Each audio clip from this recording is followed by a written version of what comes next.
My husband's phone rang. I answered it. A woman's voice whispered, "You left your underwear here again. Last night was unforgettable." I ended the call, my hand trembling. I knew that voice, and there was a massive secret behind it. Before the story begins, please write in the comments where you're all watching from. Don't forget to like and subscribe so this channel can grow and bring you even more compelling stories. New York City seemed to be weeping this morning. A heavy, relentless rain had been lashing the city since before dawn, creating a gray curtain of water that shrouded the large windows of our Upper East Side brownstone. The distant rumble of thunder was muffled by the thick, solid walls of the old house. I stood in our spacious modern kitchen watching the raindrops race each other down the glass. The clock on the wall read 6:00 a.m. The air inside the house was cool, a stark contrast to the warmth I usually felt when thinking of my small family. The marble floor was ice cold beneath my feet, even through my thick slippers. I am Amelia, a woman who once had a brilliant career as a senior auditor at one of the Big Four accounting firms. I chose to trade stacks of work papers and insane deadlines for the role of a full-time wife and mother. It wasn't forced upon me. It was a conscious decision. I wanted to build a strong foundation for my family to support my husband Ben, whose career was skyrocketing in the ruthless world of Wall Street. I sipped my steaming black coffee, letting the bitter warmth slide down my throat, trying to chase away the last vestiges of sleep. My morning routine was always the same. Wake before sunrise. Make sure our son's private school uniform was pressed, though he was staying with my mother-in-law tonight, and prepare everything Ben needed before he left for his battlefield. In the skyscrapers of the Plent Financial District, the sound of the shower stopped from the master bathroom upstairs. Ben was done. Soon he would come down in one of his impeccably tailored suits, his hair perfectly styled with pomade, and the scent of a masculine cologne that always made my heart beat a little faster, even after 7 years of marriage. He was the perfect picture of a successful young executive, ambitious, intelligent, and in my eyes, a dedicated husband.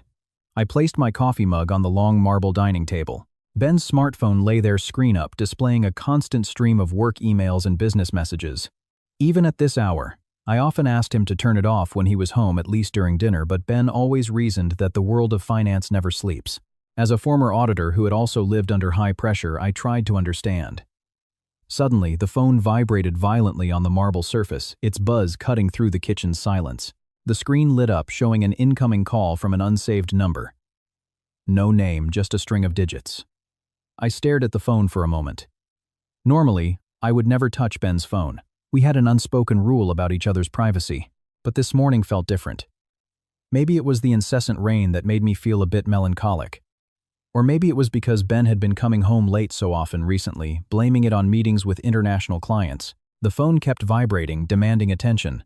My mind immediately went to a work emergency.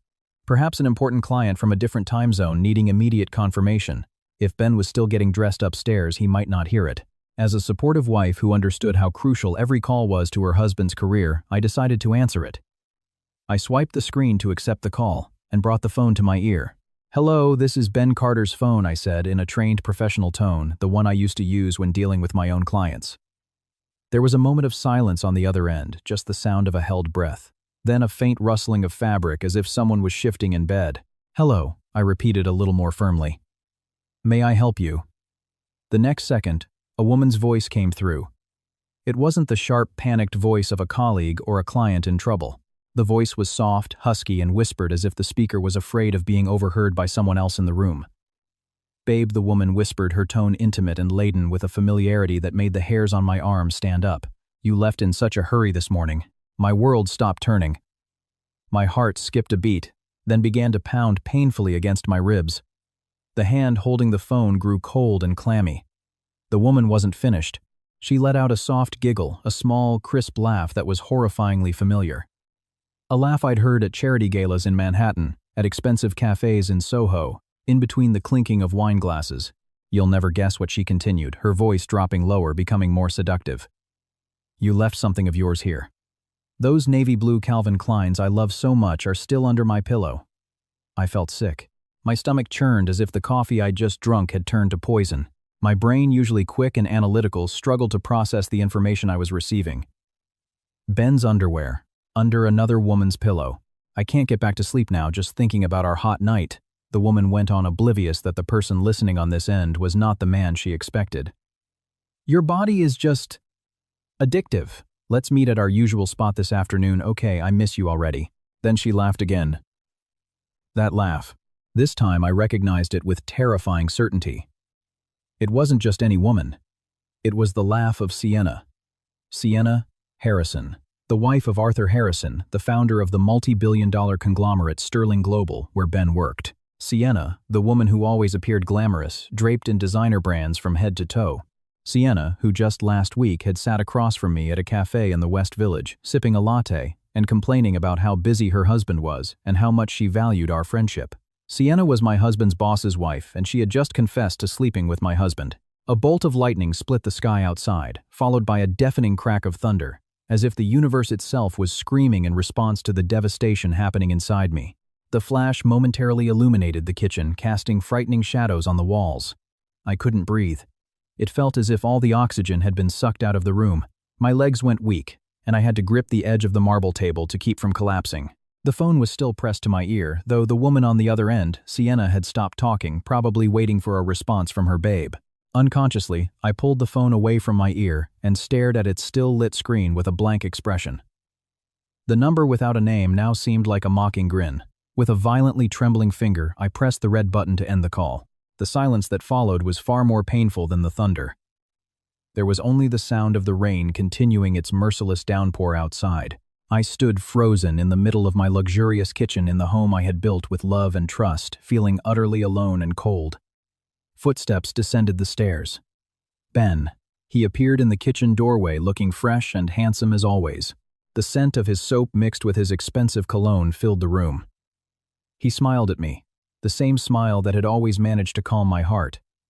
A smile that now looked like the most vicious mask I had ever seen. "Morning, honey," he greeted cheerfully, as if nothing had happened, as if my world hadn't just ended. He walked towards the dining table, his eyes on his phone. Was that my phone? I thought I heard it vibrate while I was getting dressed. I looked at him, really looked at him. The man who had shared my bed for 7 years. The father of my child. The man I trusted more than anyone in the world. And what I saw now was a stranger, a master liar hiding behind a designer suit. "Yes," I answered, my voice hoarse and alien to my own ears. I had to summon all my remaining strength not to scream, not to throw the phone at his face, not to claw that fake smile from his lips. My auditor's instinct, the part of me trained to remain calm under pressure and seek facts before reacting, took over. This was not the time for hysterics. Not yet. "Who was it?" he asked, casually grabbing the phone and slipping it into his jacket pocket. The movement was so natural, so accustomed to hiding secrets. "I don't know," I said, forcing myself to turn back to the coffee machine, hiding my deathly pale face. Unrecognized number. They hung up as soon as I answered. Probably a wrong number. Oh, right. A telemarketer, probably. "Calling at the crack of dawn," he said with a small laugh. He walked over and gave me a quick kiss on the cheek. A kiss that usually felt warm, now felt like the sting of a poisonous jellyfish. "I'm heading out, honey. It's going to be a crazy day at the office. I'll probably be home late again." Late again. Another meeting. Another client. I fought the urge to vomit. "Be careful, Ben," I replied flatly, using the last remnants of my acting ability. I heard his footsteps fade away, the sound of the front door opening and closing, and then the roar of his car engine as it drove off into the rain. The moment he was gone, my defenses crumbled. I slid down to the cold kitchen floor, hugging my knees. The tears I had been holding back finally spilled, not in loud sobs, but in a silent, torrential stream. The pain was so physical, a sharp stabbing in my chest. This betrayal wasn't just a simple affair. It was a double betrayal. My husband, and the wife of the man who provided for our livelihood, the two people who should have been the most trustworthy in our social and professional circles, were venomous snakes playing with fire behind our backs. I lifted my tear-streaked face and looked out the window again. The rain still hadn't stopped. This morning, under the gray New York sky, the old Amelia, the naive, blindly trusting wife, had died. And from her ashes, a cold, calculating auditor was beginning to rise again. I would not cry anymore. I was going to find the truth. All of it. Soho always had a distinct scent, a blend of expensive, imported perfumes, the faint smell of exhaust from the nearby traffic, and the aroma of money being frivolously spent. This afternoon, the air inside the chic French-style cafe where I sat felt artificial, chilled by an overactive air conditioner, and filled with the vapid chatter of women who cared more about appearances than substance. I sat at a corner table, my back perfectly straight, my hands folded elegantly in my lap. I had spent 2 hours in front of the mirror this morning, ensuring no trace of the morning's tears remained on my face. My makeup was flawless, concealing the dark circles under my eyes from the previous sleepless nights I'd spent worrying and irony. Considering it was only this morning I learned the true reason for my unease. I wore a cream-colored silk blouse and tailored trousers, the effortlessly elegant uniform required in this environment. Across from me sat Sienna, the woman whose voice whispering sickeningly about my husband's underwear still echoed in my ears. She looked radiant, as if she didn't have a single sin weighing on her soul. Her honey-blonde hair was styled in perfect waves, the work of an expensive salon. She wore the latest designer dress that showed off her smooth shoulders, and around her neck was a diamond necklace whose sparkle could blind anyone who looked. "Oh, Amelia, I'm so sorry, I'm a little late," she said with a practiced, coquettish tone, placing her Hermes Birkin bag on the empty chair beside her with a theatrical flourish. The traffic in Midtown was just a nightmare. Some protest or something, you know how it is. I managed a thin smile, one I'd practiced in the mirror. "It's fine, Sienna. I just got here myself." The first of many lies I would have to tell today. A waiter came with menus. Sienna ordered a salad with the dressing on the side and a glass of sparkling water, the standard meal for a woman terrified of gaining weight, but wanting to look like she enjoyed life.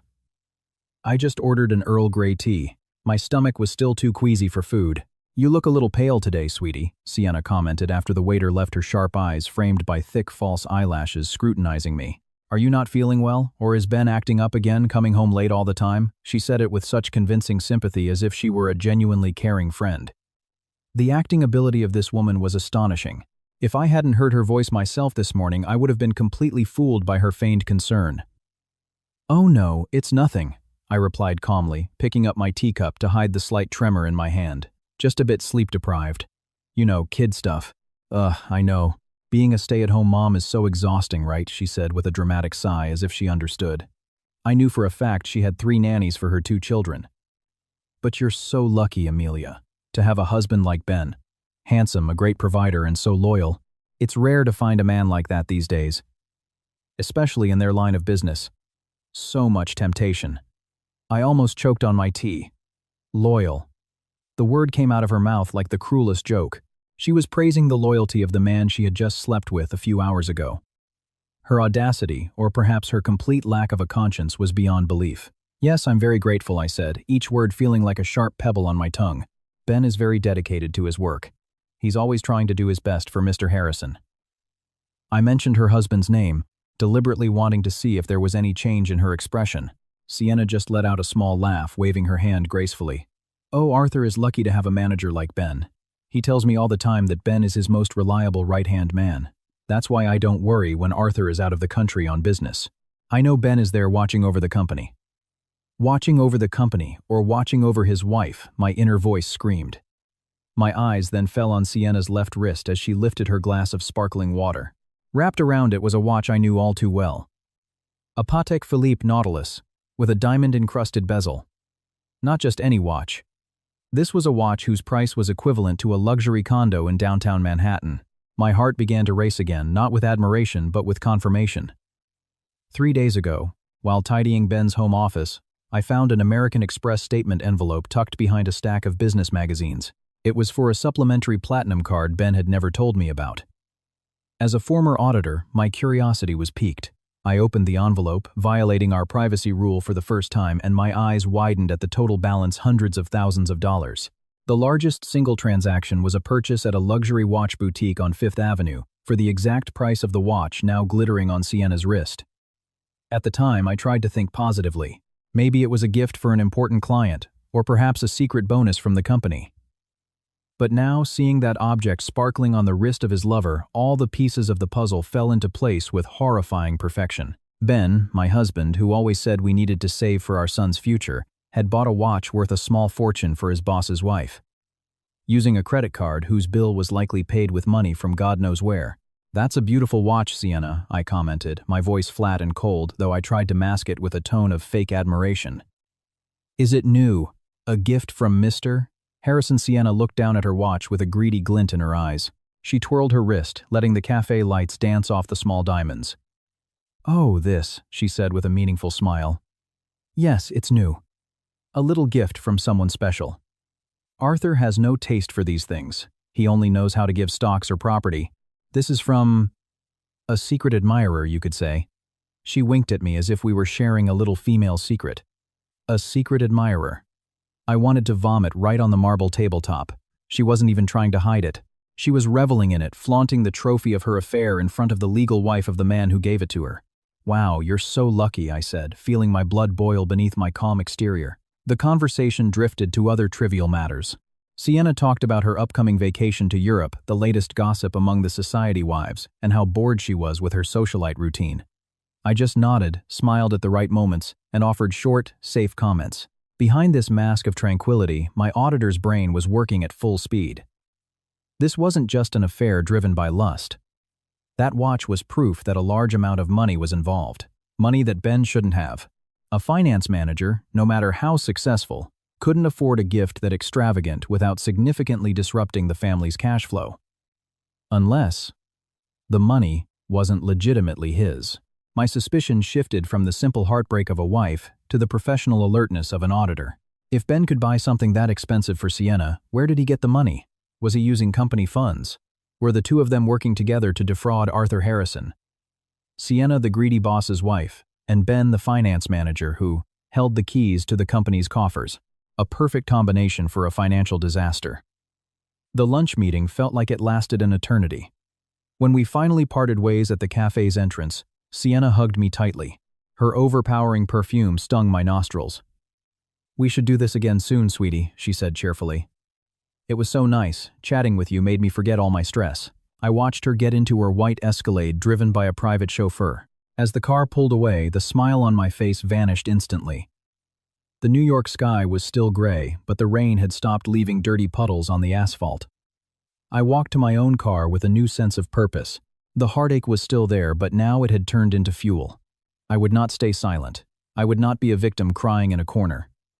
I was Amelia, formerly the best auditor at my firm. I knew how to follow a money trail. I knew how to uncover lies hidden behind numbers. Tonight, when Ben was fast asleep, exhausted from his work and his illicit adventures, I would begin the most important audit of my life. An audit of my own husband. The digital clock on the bedside table read 2:15 a.m. Our home was silent, shrouded in a thick darkness.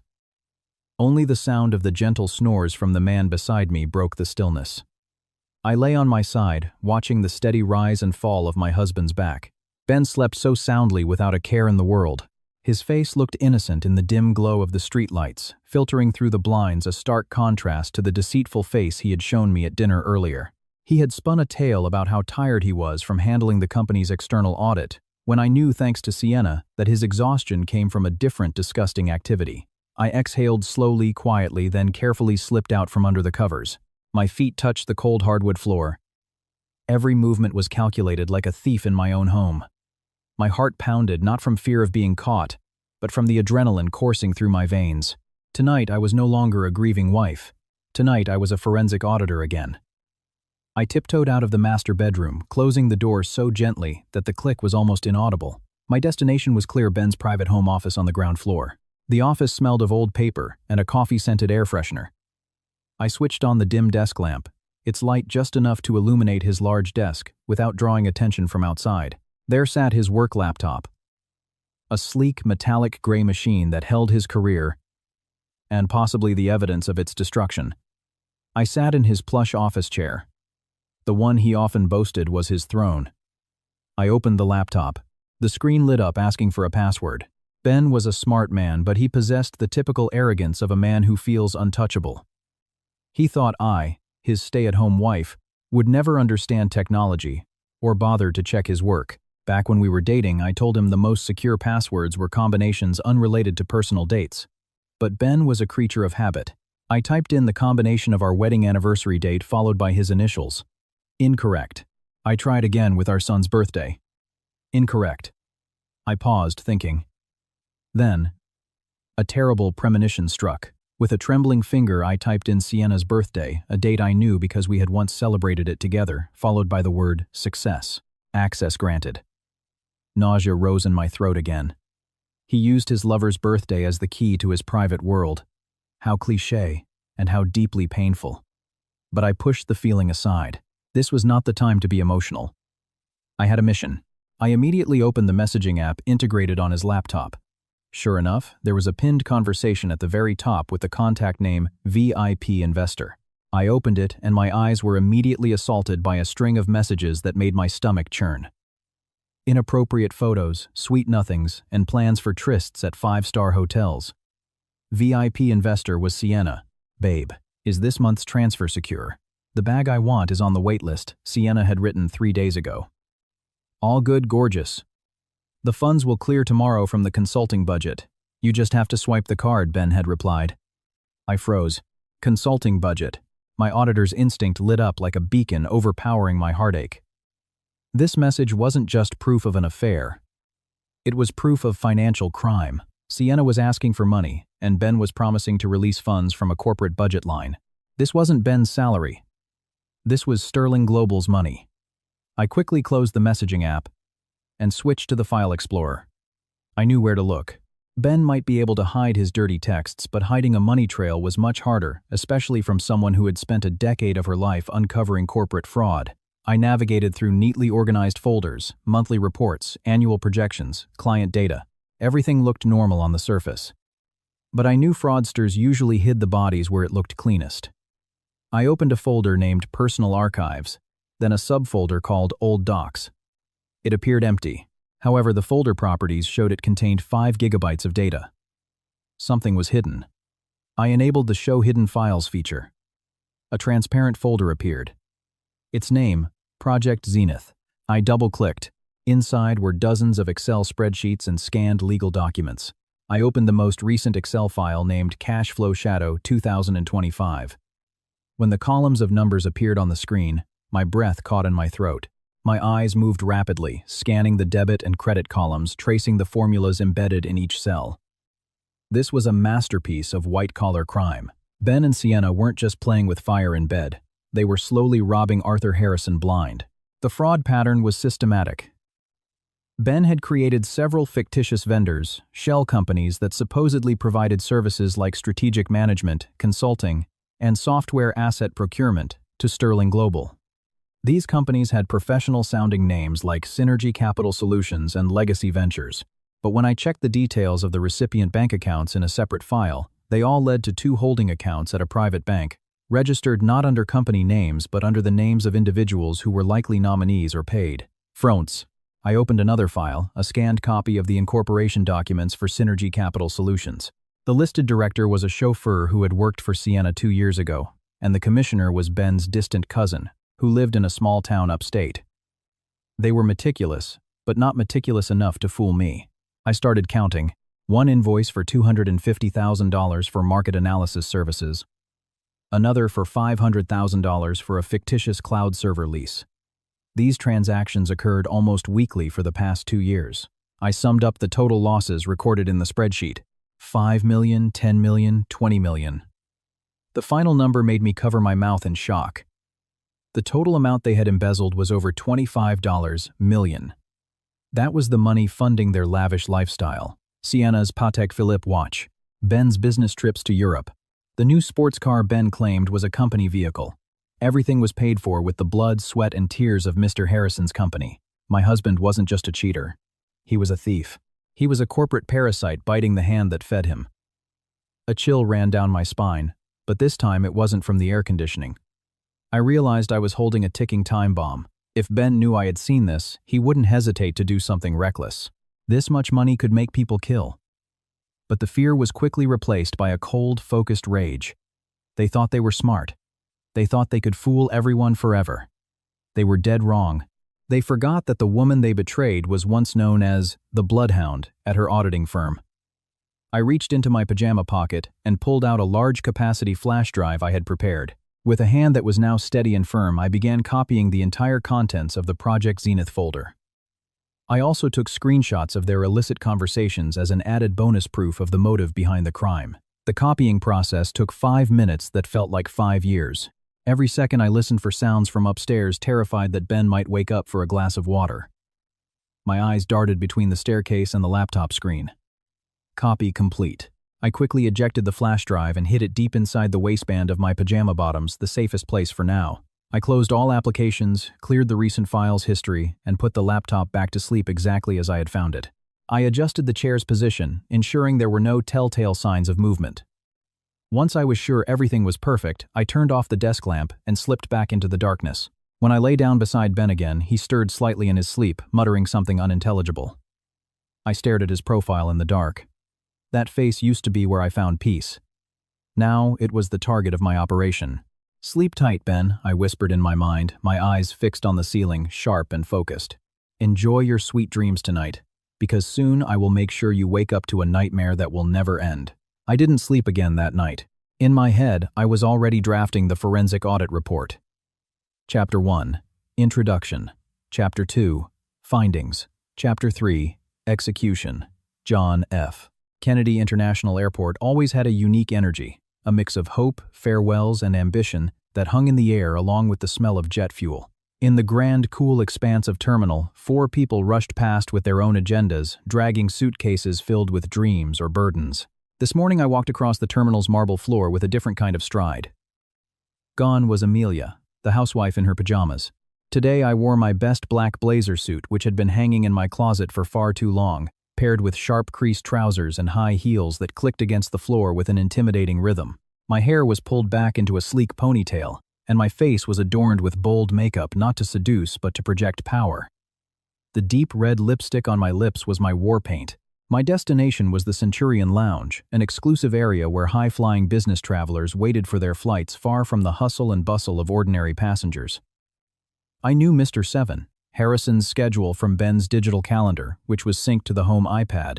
This morning at 9:00 a.m., he had a flight to Singapore for a routine medical checkup and meetings with regional investors.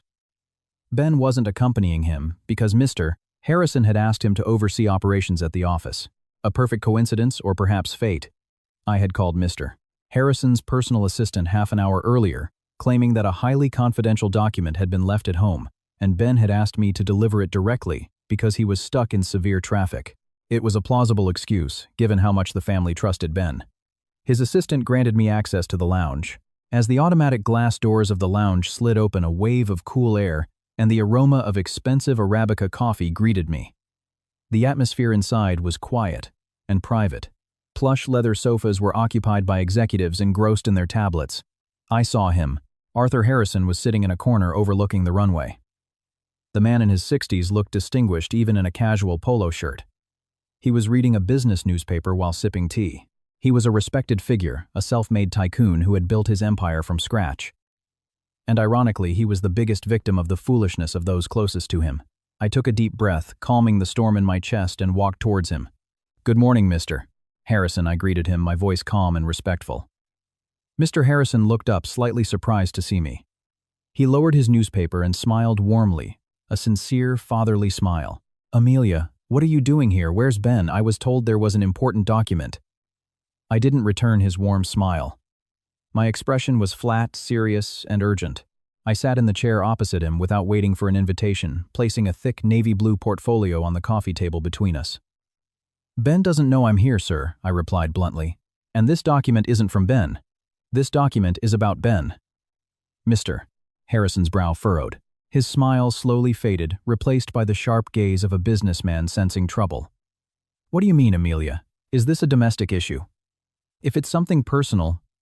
"This isn't just about my personal life, sir. This is about the fate of Sterling Global." I cut in quickly. I didn't have much time before his flight was called for boarding. "You know my background before I got married, don't you, sir?" "Yes, you were a senior auditor at one of the Big Four." "Why, I conducted a small audit last night," I said, pushing the blue portfolio towards him. "Inside, you will find proof of a $25 million fund outflow from your company over the last 2 years, funneled to fictitious shell corporations." Mr. Harrison fell silent. The air around us seemed to freeze. He looked at the portfolio, then at my eyes, searching for a lie. He found none. "Who did it?" he asked, his voice growing heavy, dropping an octave. "Please open it, sir." The first page is an executive summary. The following pages are proof of wire transfers, fake invoices, and the incorporation documents of the shell companies. With a slightly stiff hand, Mr. Harrison opened the portfolio. He read the first page, his eyes narrowing. He flipped through the pages. The further he read, the redder his face became. The veins on his temples began to throb. When he reached the page containing the chat logs between Ben and Sienna, a section I deliberately included to explain their motive and collusion, he stopped. He stared at the paper for a long time. A photo of Sienna and Ben kissing at a nightclub in Miami was displayed, clearly recovered from Ben's phone's trash folder. Mr. Harrison closed the portfolio slowly, but the pressure of his hand on the table was so strong, his knuckles turned white. He didn't explode in anger. There was no shouting. That's what made it terrifying. He became unnervingly calm. The quiet before a deadly storm. He raised his face and looked at me. The fatherly gaze was completely gone. Before me now sat an old dragon rudely awakened from its slumber to find its lair had been plundered. "Sienna and Ben," he asked quietly, his voice as cold and sharp as a polar wind. "Yes, sir. They used the consulting fees cost code to finance their affair and their lifestyle. The Patek Philippe watch Mrs. Harrison was wearing last week was bought with your money. Ben's business trip to Europe last month. That was their romantic getaway." Mr. Harrison exhaled sharply through his nose. He picked up a cloth napkin from the table and squeezed it. "They thought I was old. They thought I was stupid and blind. They underestimated both of us, sir," I said, positioning myself as his ally. "They thought I was just a clueless wife at home and you were just an ATM who wouldn't notice a little money missing." $25 million is not a little," Mr. Harrison growled. "It's not about the money, Amelia. It's the betrayal. I treated Ben like a son. Sienna. I lifted her up from nothing." He looked at me again, this time with a newfound respect. "What do you want, Amelia? You could have blackmailed them or gone straight to the police. Why come to me first? I want justice, sir. But I want perfect justice," I answered coldly. "If we report them to the police now, they might go to jail, but they still have assets hidden away. They can still hire top lawyers. I want them destroyed down to their roots. I want them humiliated in front of everyone they boasted to. I want them to lose everything, their wealth, their reputation, and their dignity in a single night." The corner of Mr. Harrison's mouth lifted slightly, forming a cruel, slanted smile. He nodded slowly. He liked the way I thought. "Next week is the company's anniversary gala," Mr. Harrison said, his eyes glinting with cunning. "All the directors, board members, and business partners will be there. Ben is set to receive an award. Employee of the Year. That night, Sienna will be by my side as the great hostess. The perfect moment to bring them down from their highest point." I interjected, understanding his direction. "You hold on to the original evidence. Let me set the stage. Until that day, act as if nothing has happened. Be the sweet, supportive wife. Let them feel like they're on top of the world. The higher they fly, the harder they'll fall." "Understood, sir." The final boarding call for the flight to Singapore was announced. Mr. Harrison stood up. He extended his hand to me. Not a formal handshake, but the handshake of a war alliance. "Thank you, Amelia. From this day forward, you are not just my employee's wife. You are my partner. We will clean this filth out of my company." I shook his hand firmly. "It's my pleasure, sir. Enjoy your flight. Consider this a little appetizer before the main show." Mr. Harrison walked towards the departure gate with a determined stride, the blue portfolio now held tightly in his hand. He no longer looked like an old man, on his way to a medical checkup. He looked like a general, ready to slaughter his enemies. I stood there, watching his back disappear. Beyond the lounge's giant glass windows, massive airplanes prepared for takeoff, piercing the sky. I felt a sense of lightness. My heartache had transformed into a weapon. I picked up my bag and walked out of the airport. The New York sun was beginning to shine brightly, evaporating the last traces of the morning rain. The battle had begun, and I had just secured the most powerful general on my side. "Ben, Sienna, enjoy your last few days of laughter. The clock on your downfall has started ticking." That night, Midtown Manhattan was bathed in light. The skyscrapers seemed to compete to show off their magnificence. However, none could match the splendor of the Grand Ballroom at the Plaza Hotel, where the 25th anniversary gala for Sterling Global was being held. This was the most anticipated night for the city's business elite, an arena to display power, wealth, and connections. I stood before a large mirror in the hotel suite we had booked for our preparation. The reflection, staring back at me, was almost unrecognizable. I wore a deep crimson evening gown made of silk satin, a color that symbolized both courage and danger. The dress hugged my body perfectly with a low-cut back that exposed my skin, which I had dusted with a subtle shimmer. My hair was styled in a modern updo with a few loose strands framing my face and long diamond earrings, a wedding gift from my parents dangling to my neck. They were the only genuine pieces of jewelry I wore tonight not purchased with stolen money. The bathroom door opened. Ben emerged in a black tuxedo by an Italian designer. He looked stunning, I had to admit. His face was beaming, filled with an overflowing confidence. He was at the top of his world, believing tonight was his unofficial coronation as the heir to Arthur Harrison's business empire. "Wow," he murmured, upon seeing me, a compliment that sounded as automatic as a programmed machine. He walked closer, wrapped his arm around my waist, and kissed my shoulder. "You look absolutely beautiful tonight, honey. Fit for the wife of a future CEO." I suppressed the wave of disgust that crawled up my stomach. His touch, which I once yearned for, now felt like the coil of a python. I forced my best smile, one I had practiced for hours in the bathroom mirror when he wasn't looking. "You look incredibly handsome too, Ben," I replied softly, my hand adjusting his bow tie. "Everyone will be so impressed with you tonight."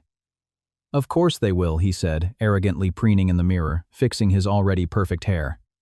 "I've worked my ass off for this company. Arthur has no other choice but to promote me. His other kids are useless. I'm his only hope." Worked hard stealing his money, I thought cynically. His arrogance had truly blinded him. He had no idea he was walking towards a cliff, and I was the one who would push him. We went down to the hotel lobby and were greeted by the flashing lights of cameras from business and lifestyle journalists. Ben held my hand tightly, parading us as the harmonious golden couple. I played my part perfectly, the loyal wife, the sweet companion, the beautiful accessory on the arm of a winner. Inside the ballroom, the opulence was almost suffocating. Hundreds of guests in expensive gowns and tuxedos filled the room. The scent of designer perfumes mixed with the fragrance of fresh lilies flown in from the Netherlands filled the air. Waiters in crisp uniforms moved about, carrying trays of crystal champagne flutes. Shortly after we entered, I saw her. Sienna. She stood in the middle of the room, surrounded by a group of socialites laughing at every joke she made. She wore a gaudy, shimmering gold dress, as if screaming to the world that she was the queen of the night. Beside her, Arthur Harrison stood calmly, wearing an elegant silk tuxedo. His face was friendly as he greeted guests, but when our eyes met for a fleeting moment from across the room, I saw that cold glint, our secret signal. The show was about to begin. Ben immediately pulled me towards them. "Good evening, Mr. Harrison, Mrs." Harrison Ben greeted with a feigned tone of respect, though his eyes were clearly undressing Sienna. "Ah, the star of the evening has arrived," Arthur boomed, his voice loud enough for those around us to hear. He clapped Ben on the shoulder firmly, a fatherly gesture that made Ben's chest puff with pride. "So, ready for the big announcement later? Ready, sir?" "Thank you for your trust," Ben replied, his face glowing with triumph. Sienna looked me up and down. A sweet smile played on her red lips, but her eyes radiated mockery. "Amelia, your dress is so classic. It suits your simple style. Unlike me, I've always liked to be bold." "Thank you, Mrs. Harrison. You look very dazzling tonight," I replied, emphasizing the word dazzling with a tone that implied gaudy. But Sienna was too narcissistic to catch the sarcasm. The event began. We sat at the head VIP table. Course after course of fine dining was served, each tasting bland on my tongue due to the tension building in my chest. I watched their movements. Under the long tablecloth, I saw Sienna's foot brush against Ben's several times. They exchanged glances, small smiles, as if enjoying the thrill of playing with fire right under their spouses' noses. The climax of the evening arrived when Arthur Harrison took the stage to give his speech. The ballroom lights dimmed and a spotlight focused on him. "Sterling Global has endured for 25 years, not because of me alone." Arthur's voice boomed through the speakers, but because of the brilliant people behind me, especially the brilliant young generation with sharp vision and boundless dedication. Arthur looked directly at our table. Ben straightened his back, ready to stand. "I want to give a special appreciation to our financial manager, Mr. Ben Carter," Arthur continued. Thunderous applause erupted. Ben stood up, waved like a politician, and sat back down, his face beaming with satisfaction. "Ben's performance this year has been extraordinary. He has achieved efficiencies no one else could have imagined. Only Arthur and I knew the true meaning of efficiencies, efficiently moving company money into his personal pockets." The praise was a trap. Arthur was lifting Ben as high as possible, so that his fall would be bone-shattering. After the speech, the event transitioned to a networking session. Soft jazz music played. Ben was immediately surrounded by business associates, eager to curry favor with the presumptive new boss. Sienna, using the excuse of touching up her makeup, disappeared towards a quiet side corridor. A moment later, I saw Ben check his phone, then, under the guise of needing a cigarette, he broke away from the crowd and headed in the same direction. "It's time. I'm just going to the restroom, feeling a little dizzy." I excused myself to the wife of a director sitting next to me. I didn't go to the restroom. I slipped behind the large pillars of the ballroom, following Ben's trail. They were heading to a side balcony, a semi-outdoor area, quiet and dimly lit, usually used by guests for smoking. But tonight, with a light drizzle falling again, the area was empty. I stopped behind a thick curtain separating the air-conditioned room from the glass balcony doors. The door was slightly ajar, allowing their voices to be heard faint but clear. I took out my phone, opened the voice recorder app, and hit record. Ben and Sienna stood in a corner of the balcony, hidden by the shadows of large potted plants. Ben had his arms around Sienna's waist, and she was resting her head on his chest. The sight made my blood boil. "It's crazy. Arthur was praising you to the high heavens," Sienna's voice cooed, followed by a small laugh. "He really has no clue, does he? The old fool is so naive." "He's an old man whose time is up," Ben replied arrogantly, his hand stroking Sienna's back. "Now it's my turn. Once I have full control, we can play with the numbers more freely." The fictitious projects were just the beginning. "But you promise about next week?" Sienna asked, her tone demanding. "Of course. The tickets to Street. Bart's are booked. First class, just like you wanted. We leave on Tuesday, right when Arthur is busy with the Japanese investors." I told him I was going to inspect an asset in the Caribbean. The money was wired to the Singapore account yesterday afternoon. $2 million. Enough for us to live it up for a week. If we need more, I'll just create a new invoice. Easy. Oh, I love you more and more. Smart, daring, and generous. Nothing like my cheap husband. The sound of a wet kiss followed. I held my breath, gripping my phone so tightly my knuckles turned white. This recording? This was the final nail in their coffin. A direct confession of their escape plan, data manipulation, and the flow of stolen funds. "Just be patient, babe," Ben said again after their lips parted. "Just a little longer. When the time is right, I'm going to divorce Amelia. She's so boring, only knows how to run a household. There's no challenge with her, not like with you." A single tear rolled down my cheek. Just one. Not of sadness, but of pure, unadulterated rage. Boring. "You're about to see just how interesting your life is going to get, Ben." I made sure the recording was long enough, saved it, and immediately uploaded a copy to the cloud and sent another to Arthur's private number as a backup. I backed away, slowly melting back into the party's crowd with my heart hammering. Amidst this masquerade of deceit, I had just obtained the most honest weapon to destroy them. The jazz music still played, the guests' laughter still echoed, but to me it all sounded like a death knell for Ben's career and life. I returned to our table, looking refreshed as if I'd just powdered my nose. When Ben came back 10 minutes later, smelling of cigarettes and a woman's faint perfume on his shirt, I smiled at him. The sweetest and most dangerous smile I had ever given. "You were gone a while, Ben," I asked. "Yeah, ran into an old client." "We had a long chat," he answered breezily. Lies flowed from his mouth as easily as he breathed. "Oh, that's good. It's important to maintain good relationships," I said, pouring mineral water into his glass. "You never know when you might need their help next week." Ben frowned, slightly confused by my comment, but quickly dismissed it. His ego was flying too high to suspect the wife he considered a fool. He had no idea that next week he wouldn't need clients. He would need a lawyer. Monday arrived with a gray, dreary New York sky. Gloomy clouds hung low over the financial district, mirroring the storm about to break on the 40th floor of Sterling Tower. Ben left early in the morning, his spirits high. He wore a red tie, the color of power, he said. Before leaving, he kissed my forehead and said, "Wish me luck, honey." "Mister, Harrison called a surprise board meeting this morning. I have a feeling this is it, the promotion announcement." "Of course, Ben." "My thoughts are with you," I replied, straightening his suit collar. "I hope you get exactly what you deserve." Ben laughed, ruffled my hair, and left without a backward glance. He didn't notice that I wasn't wearing my usual house clothes. Beneath my silk robe, I was already dressed in a crisp white shirt and black tailored trousers. An hour after he left, I was driving through the Manhattan traffic. My destination was the same Sterling Tower. But I didn't enter through the main lobby. Mr. Harrison's assistant Rachel was waiting for me at a VIP access door in the basement. "Good morning, Mrs." Amelia Rachel greeted me, her face tense but respectful. She knew what was about to happen. She was one of the few loyal employees who was disgusted by Ben's power-tripping behavior. "Mr. Harrison is waiting in his office. The meeting starts in 15 minutes. "Thank you, Rachel. Is all the equipment ready?" "Yes, ma'am." HDMI cable audio projector all set up to connect directly from the center of the table. We took the private executive elevator which shot up to the 40th floor. My ears popped slightly from the pressure change. As the doors opened, the magnificent headquarters of Sterling Global spread out before me, marble floors, glass walls, and the quiet hum of corporate activity. But today the atmosphere felt different. A palpable tension hung in the air as if the employees could smell blood.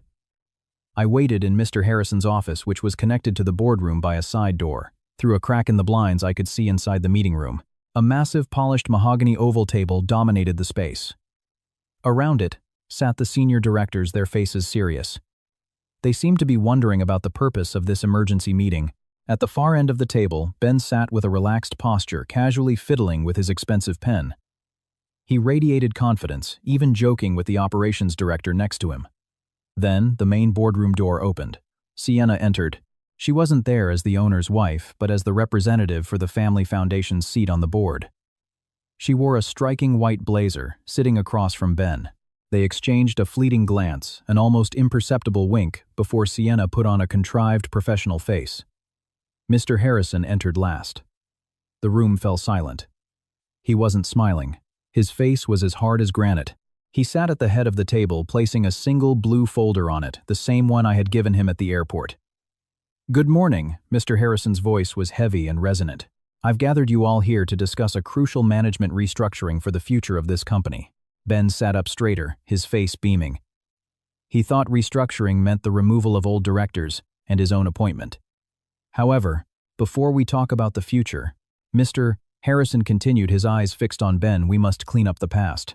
There is a parasite that has been feeding on this company from the inside. A parasite I promoted only to have it bite the hand that fed it." The smile on Ben's face wavered. He looked left and right, confused. "Sir, did the external audit find something?" he asked, trying to sound proactive. "Not an external audit, Ben," Mr. Harrison replied coldly. "An internal one. Conducted by someone who knows you very well. That was my cue." I opened the connecting door and stepped into the boardroom. The sound of my high heels clicking on the marble floor broke the tense silence. Tap, tap, tap. Every head turned towards me. Ben's eyes widened in shock as if he were seeing a ghost. His mouth fell open, but no sound came out. Sienna, who was sipping water, choked and slammed her glass down, spilling some of it. Amelia Ben stammered, his voice panicked and awkward. He half rose from his chair. "Honey, what are you doing here? This is a closed board meeting. You can't just walk in." I didn't answer him. I didn't even look at him. My face was a cold, expressionless mask. I walked straight to the table past the bewildered directors and stood beside Mr. Harrison's chair where a projector cable was waiting. "Amelia, go home," Ben snapped his tone, now a mix of anger and fear. "Don't embarrass me here."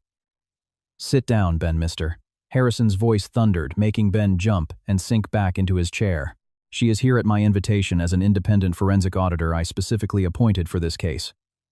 "Auditor what?" Sienna stammered, her face pale beneath her thick makeup. I took my phone out of my blazer pocket. With calm, measured movements, I plugged the audio cable into it. The boardroom's sophisticated sound system hummed softly, signaling a successful connection. The giant projector screen behind Mr. Harrison lit up, mirroring my phone's display. I looked at Ben now directly into his eyes, which were beginning to glisten with cold sweat. "You asked why I'm here, Ben?" I asked, my voice calm but sharp, amplified by the desk microphone. "I'm here to present the results of your hard work over the past 2 years." My index finger hovered over the audio file I had titled Suderman's Betrayal. "Amelia, don't you dare," Ben threatened, his face turning red, but he didn't move. 2 large security guards had just entered and were now standing by the exit. "Please enjoy, ladies and gentlemen of the board," I said coldly. I pressed play. Sienna's breathy moans and Ben's distinctive laugh exploded through the acoustically perfect room, clear, loud, and undeniable. "Last night was unforgettable," Sienna's voice echoed, followed by Ben's. "Just be patient, babe. When the time is right, I'm going to divorce Amelia." She's so boring. The faces of the senior directors twisted in horror and disgust. They whispered amongst themselves. Sienna covered her face with her hands, her body trembling violently. Ben looked like a wax figure melting under hot lights, pale, broken, and helpless. But I wasn't done. After that opening recording, I opened the next file. A fund flowchart. This isn't just an affair, I explained, as if giving a professional business presentation. This is a chart detailing how a total of $25 million was embezzled into Synergy Capital Solutions, a fictitious company secretly owned by Ben and Sienna. The projector screen displayed damning figures in bright red, irrefutable proof of their greed. The boardroom was no longer a place for business discussion. It was a courtroom where the death sentence for Ben and Sienna's careers was being read. And I, the wife they called boring, was both judge and executioner. "Continue," I asked Mr. Harrison, though I already knew the answer. Mr. Harrison nodded slowly, his eyes fixed on Ben with a deadly gaze. "Finish them." The recording finally ended, leaving an echo of sickening moans and laughter in the cold air of the boardroom. The silence that followed felt heavier than the concrete of the skyscraper itself. No one dared to breathe. All eyes, directors, secretaries, and the minute-taker were fixed on the two figures at the end of the table, who now looked like defendants awaiting a death sentence. I stood tall beside Mr. Harrison, my hand still holding the phone that had just become a weapon of mass destruction for my husband's reputation. My heart was pounding not from nervousness but from the overwhelming adrenaline of watching their downfall. Ben, the man who had slept beside me for 7 years, the man who prided himself on being the Prince of Wall Street, now looked pathetic. His face, once beaming with arrogance, was ashen white. Beads of cold sweat the size of corn kernels formed on his forehead, ruining his perfect pomade hairstyle. His lips trembled, moving without a sound as if his brain and mouth had disconnected from the sheer shock. Sienna, the society queen, looked even more devastated. She was still covering her mouth with her hands, her wide eyes staring at the projector screen, which still displayed the chart of their stolen funds. The mask of beauty and elegance she always wore had completely shattered. She was no longer the respected wife of the chairman. She was just a woman caught cheating and stealing. That's a fake," Sienna suddenly screamed, her shrill voice piercing the silence. She stood up, pointing a trembling finger at my face. Her long, blood-red nails looked like claws. "She's lying. This woman is just jealous of me. The audio is edited. Amelia is crazy. She's mentally ill." I looked at her, my expression flat, completely unprovoked. "A fake?" I asked calmly, my voice echoing clearly through the microphone. "Was the $35,000 transfer to your personal driver's account on November 12th also a fake, Mrs. Harrison?" I pulled this bank statement directly from Ben's work laptop, which is connected to the company's security token. I pressed a button on my phone, changing the slide on the projector. A clear scan of the bank book and the incorporation documents for the shell company Synergy Capital Solutions appeared. The director's name was clearly listed as Sienna's former driver. "And this," I continued, pointing to the figures on the screen, "is a total of $25 million. Money that was supposed to be used for factory development in the suburbs, but instead flowed to boutiques in Paris and casinos in Macau." Horrified murmurs spread among the senior directors. They were disgusted, angry, and felt betrayed. "Ben, explain this," bellowed Mr. Gallagher, the operations director who had been Ben's mentor. "You told us the funds were stuck in permitting. Turns out you were pocketing it yourself." Ben flinched at the sharp rebuke. He looked around for an ally but met only hostile eyes. He finally looked at me, his gaze turning pathetic, the same manipulative look that used to melt my heart. He rose from his chair and tried to walk towards me, his steps unsteady. "Amelia, honey, listen to me," he said, his voice trembling. His hand reached out as if to grab me. "We can talk about this at home, okay? Not here. You've misunderstood. It was all Sienna's idea. She forced me, she threatened me." Sienna shrieked hysterically at Ben's betrayal. "You bastard, you were the one who approached me. You were the one who said my husband was a fool. Don't you dare throw me under the bus, coward." Their argument in the sacred boardroom was a pathetic yet satisfying sight. Two cornered rats biting each other to save themselves. "Silence, Mr. Harrison's voice thundered again, this time accompanied by the slam of his fist on the hard wooden table. Crack! The room fell silent once more. Sienna sobbed quietly, her mascara streaking down her cheeks. Ben stood frozen in the middle of the room, crocodile tears welling in his eyes. Mr. Harrison stood up slowly. He didn't look at Sienna, his wife. His eyes were fixed on Ben. "I promoted you from a junior staffer, Ben, Mr. Harrison said, his voice low but piercing. I paid for your MBA. I promoted you faster than anyone. I had even prepared a director's seat for you today. And this is how you repay me. You sleep with my wife, and you rob my company. Sir, please forgive me, sir. I was weak. Ben suddenly dropped to his knees on the cold marble floor. The sight was utterly humiliating. The Prince of Wall Street was now on his knees, begging for mercy. I promise I'll pay back the money, sir. Garnish my wages for life. I don't care. Please don't fire me, sir. Don't call the police. My career will be ruined. I looked down at the top of my husband's head as he prostrated himself at Mr. Harrison's feet. I used to respect this man. I admired his hard work. But seeing him now, stripped of all dignity, the last vestiges of my love evaporated. All that remained was a cold pity. Your career was ruined the moment you decided to betray my trust, Mr. Harrison answered coldly. He then pressed the intercom button on his desk. Security, please come in. And bring our guests who are waiting in the lobby as well. The double doors of the boardroom swung open. 4 burly security guards entered, followed by 3 men in police uniforms. Ben's face turned from pale to gray. He knew his life was over. Ben Carter and Sienna Harrison, one of the police officers, said, stepping forward with an arrest warrant. We have received a report of suspected corporate embezzlement, fraud, and money laundering. Please come with us to the station for questioning. Sienna screamed hysterically as a female officer approached and took her arm. Let go of me. Do you know who I am? I'm the wife of the owner of this building. Arthur, help me.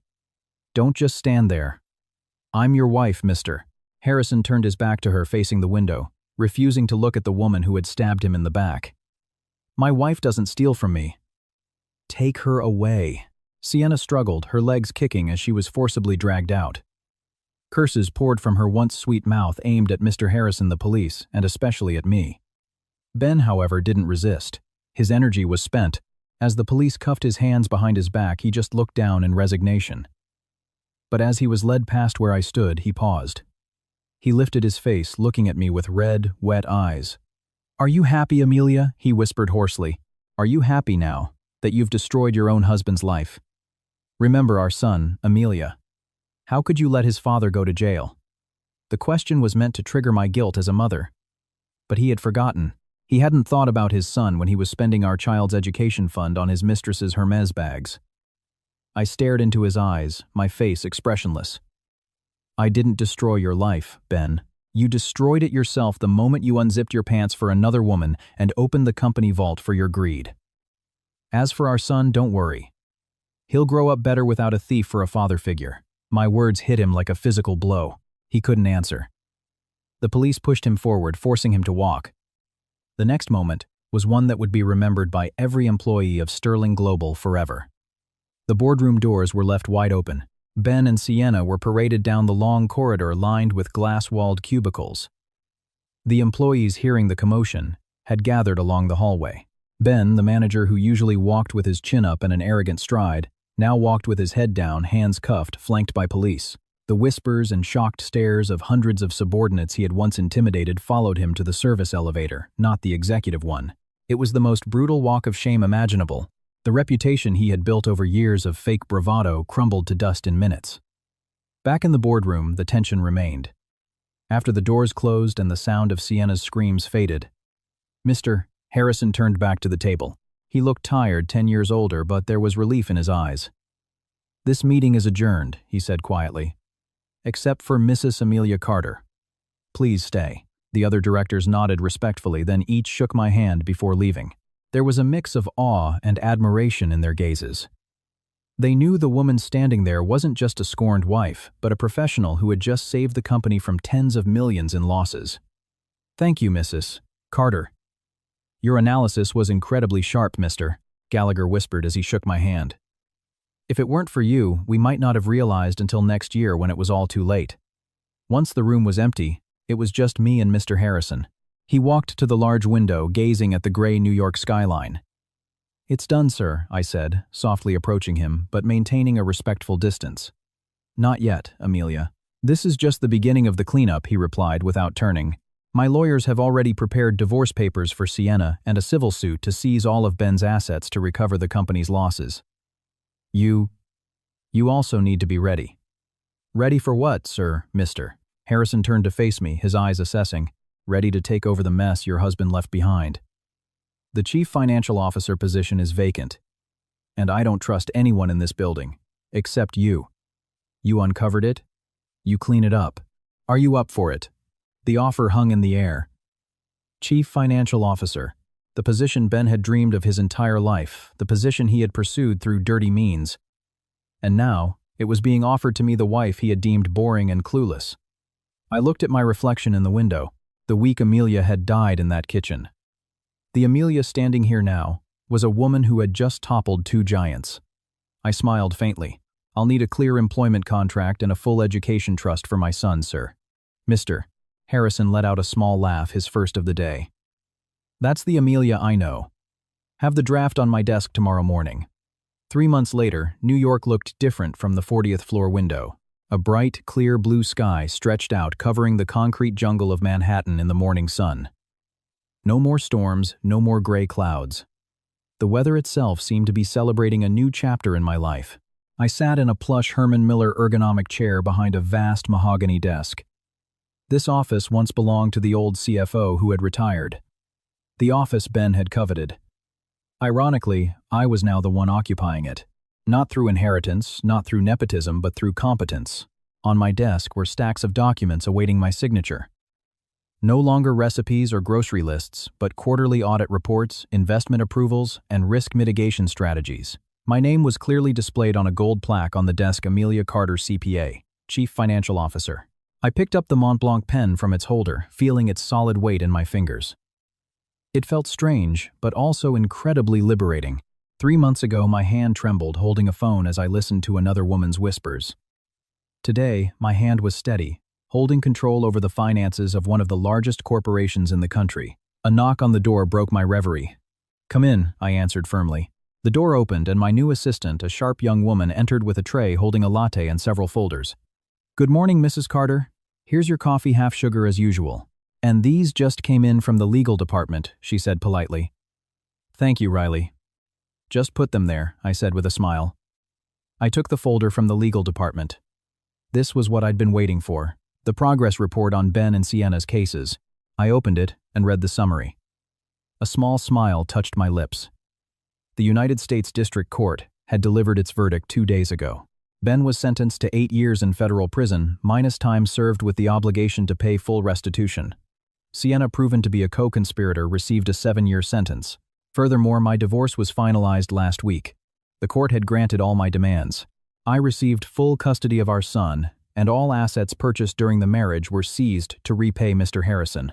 The only exception was a small apartment left to me by my parents, which I successfully fought to keep as our home. Ben had truly lost everything. He went to prison, a poor, divorced man with millions in debt waiting for him, when he would eventually be released as a middle-aged man. Sienna suffered a similar fate. Mr. Harrison divorced her without giving her a single penny of their shared assets, thanks to a prenuptial agreement that had clauses about infidelity and criminal acts. The society queen now had to learn to sleep on a thin prison cot without air conditioning, without servants, and without her expensive skincare routine. Karma was real, and it came with a calculator. My phone vibrated. A text from my mom. "Mason just won the art contest at his school. He's so happy." "What time will you be home tonight? I'm making your favorite pot roast." I replied quickly. "That's my brilliant boy. I'll try to be home by 7, Mom. Don't tire yourself out too much. Love you." Since Ben had left, or rather been exiled from our lives, the atmosphere at home had become so much warmer. My mother moved in to help me and Mason. There was no more tension, no more lies, no more absent father coming home late smelling of another woman's perfume. Mason was growing into a happy child surrounded by the genuine love of his mother and grandmother. He never asked about his father again after I explained in simple terms that his father was being punished for being naughty and taking things that didn't belong to him. I sipped my coffee, savoring the peace. Being a single working mother wasn't easy, but it felt infinitely lighter than being the wife of a man who didn't value me. The intercom on my desk buzzed.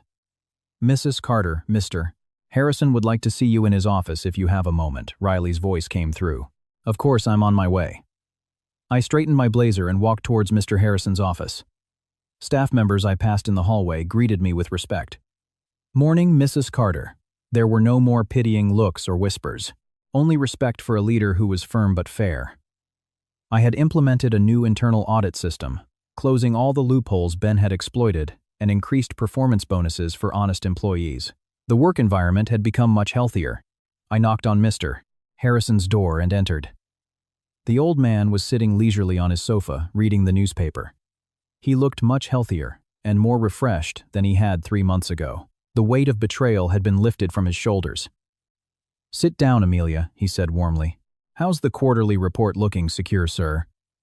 "Positive cash flow fund leakage is at 0, and operational efficiency is up 15%, I reported concisely.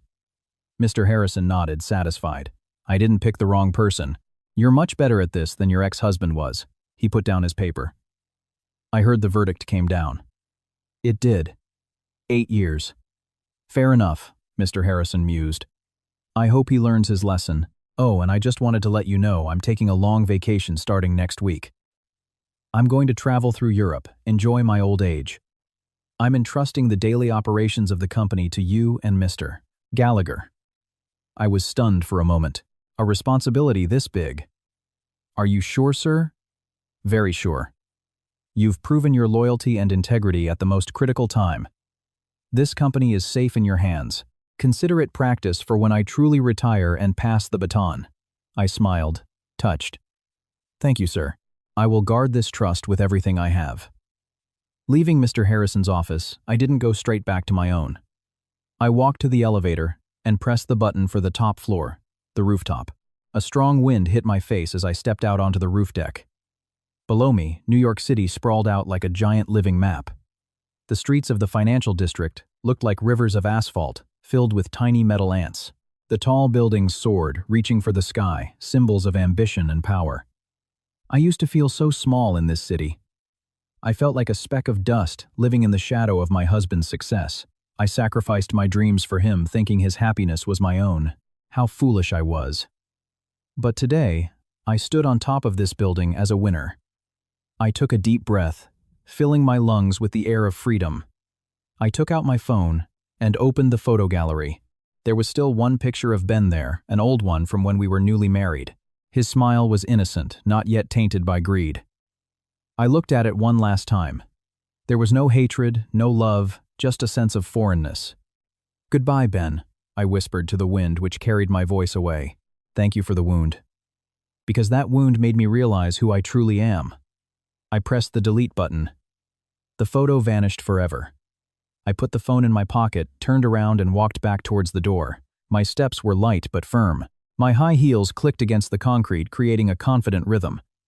Tap, tap, tap. Down on the 40th floor, a mountain of work was waiting.